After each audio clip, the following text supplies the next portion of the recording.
कहा जाता है कि घर का नींव मजबूत हो तो घर भी मजबूत होता है और उसमें रहने वाले भी सुरक्षित महसूस करते हैं। उसी तरह हमारे महान स्वतंत्रता सेनानी जिन्होंने आज़ादी की नींव रखी और हंसते हंसते फांसी पर चढ़ गए, तो आज हम उसी महान स्वतंत्रता सेनानी के बारे में जानेंगे जिन्होंने अपनी जान देकर लोगों को बताया कि नहीं, हम दबने वालों में से नहीं है, हमारा देश है ये, हमारा मुल्क है ये, हम जिस तरह चाहें उस तरह रह सकते हैं। तो चलिए बताते हैं आपको मंगल पांडे की स्टोरी। मंगल पांडे का जन्म उत्तर प्रदेश के बलिया जिले के नगवा नामक गांव में ब्राह्मण के परिवार में हुआ था, जो कि एक ब्राह्मण थे और इनके पिताजी का नाम दिवाकर पांडे था।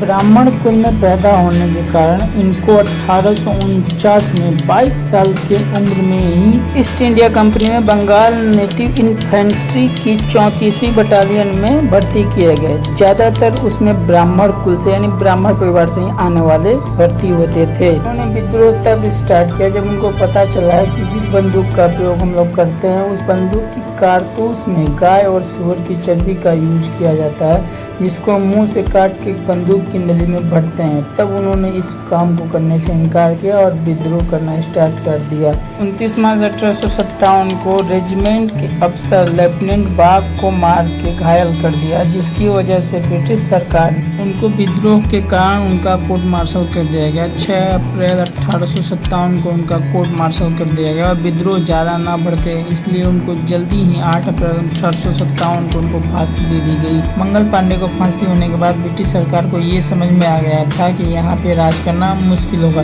तब उन्होंने क्या किया कि 34,735 कानून, अंग्रेजी कानून यहाँ की जनता पे लागू किया, क्योंकि जिस तरह मंगल पांडे ने विद्रोह किया तो उस तरह दोबारा कोई हिंदुस्तानी या कोई सैनिक विद्रोह करने की कोशिश ना करे। लेकिन ये आग जल चुकी थी, ये चिंगारी लग चुकी थी, ये विद्रोह रुकने का नाम नहीं लिया और इसके बाद कई विद्रोह हुए। उसके बाद आज हमारा देश आज़ाद है। तो इस महान स्वतंत्रता सेनानी को सलाम।